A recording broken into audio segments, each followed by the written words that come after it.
Hello à tous, j'espère que vous allez bien. Je suis Kaina, coach en développement personnel. On se retrouve comme d'habitude sur ma chaîne Ninsaul pour un nouveau podcast. Et comme d'habitude, ici, on parle de spiritualité et de développement personnel, le tout sans bullshit.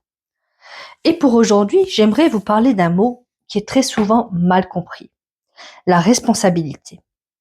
Parce que dès que j'utilise ce mot, certaines personnes entendent immédiatement le fameux c'est de ma faute. Eh bien non, c'est absolument pas ce que je veux dire. Prenons un premier exemple. Pendant des années, tu aides quelqu'un, tu es toujours disponible, tu réponds présent, tu portes ses problèmes, tu lui cherches des solutions à sa place, tu prends des décisions finalement même à sa place, et tu l'empêches parfois même de vivre les conséquences de ses propres choix. Et puis un jour, tu évolues. Tu comprends que cette situation n'est plus du tout équilibrée. Donc, tu poses enfin une limite. Tu dis simplement, stop, ça s'arrête là. Et là, la personne en face de toi, elle te répond, tu me laisses tomber, tu m'as mis dans la merde, c'est de ta faute si j'en suis là, tu as changé. Franchement, j'ai envie de dire que c'est limite si elle te présente pas la facture après des années et des années de service. Bref, passons, on va prendre finalement un instant de recul et se poser une simple question. Est-ce que tu es responsable du fait que cette personne n'ait jamais appris à être autonome? La réponse est non. En revanche, tu peux reconnaître une chose, c'est que pendant des années et des années, tu as peut-être participé, sans le vouloir, à maintenir ce fonctionnement-là. Parce que tu faisais à sa place, parce que tu réparais, parce que finalement tu sauvais. Et ça, c'est ta part de responsabilité. Est-ce que tu vois la nuance? Tu n'es pas responsable du comportement de l'autre, mais tu peux être responsable d'avoir entretenu un schéma qui finalement n'était ni bon pour la personne, ni bon pour toi. Et je trouve que c'est une excellente nouvelle parce que si j'ai participé à créer un fonctionnement, je peux aussi participer à le changer. Prenons un deuxième exemple. Tu as grandi dans une famille où dire non était presque interdit. Alors devenu adulte, tu dis oui à tout. Tu rends service à tout le monde, tu t'oublies, tu acceptes des remarques déplacées, tu laisses certaines personnes dépasser tes limites, et puis un jour, tu regardes autour de toi et tu dis, mais je comprends pas, pourquoi les gens me manquent autant de respect? La question est légitime, mais il y en a une autre. Depuis combien de temps est-ce que toi-même, tu autorises ces comportements à continuer? Alors attention, je ne suis pas en train de dire que les personnes qui te manquent de respect ont raison, jamais. Le manque de respect leur appartient. Mais le fait de continuer à accepter ce qui ne te convient plus, ça, c'est ta responsabilité.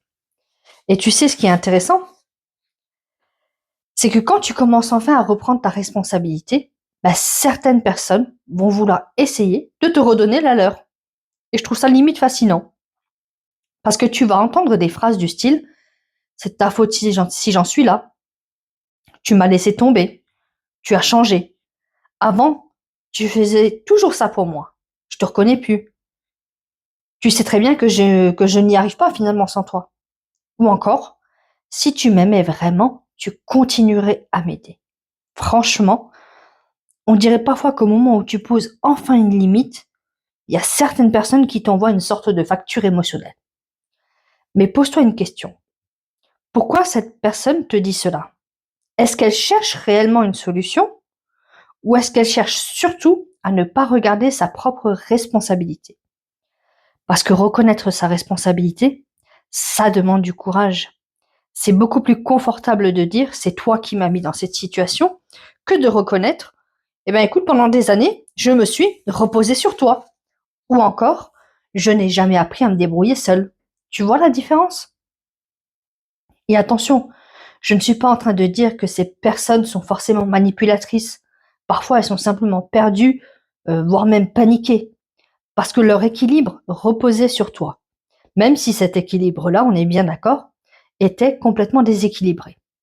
Alors forcément, le jour où toi tu changes, leur système il est bousculé. Et leur premier réflexe, c'est de vouloir te remettre à ton ancienne place. La personne qui porte, la personne qui sauve, la personne qui règle les problèmes, la personne qui s'oublie complètement. Mais aujourd'hui, tu peux choisir autre chose. Tu peux écouter leur souffrance, l'entendre, mais sans pour autant porter leur sac à dos. Tu peux comprendre leurs difficultés sans reprendre une responsabilité qui ne t'appartient plus. Parce qu'il y a une phrase que j'aimerais vraiment que tu retiennes aujourd'hui. Comprendre quelqu'un ne t'oblige pas à porter ce qui lui appartient. Et pour beaucoup d'empathes, cette phrase, elle change une vie. Parce qu'ils confondent souvent compassion et prise en charge. Or, ce n'est pas parce que tu comprends pourquoi quelqu'un agit comme il agit que tu dois continuer à en subir les conséquences. La responsabilité, ce n'est pas porter les problèmes des autres, ce n'est pas réparer leur vie, c'est pas non plus faire leur chemin à leur place. La responsabilité, c'est regarder honnêtement où se trouve notre pouvoir d'action.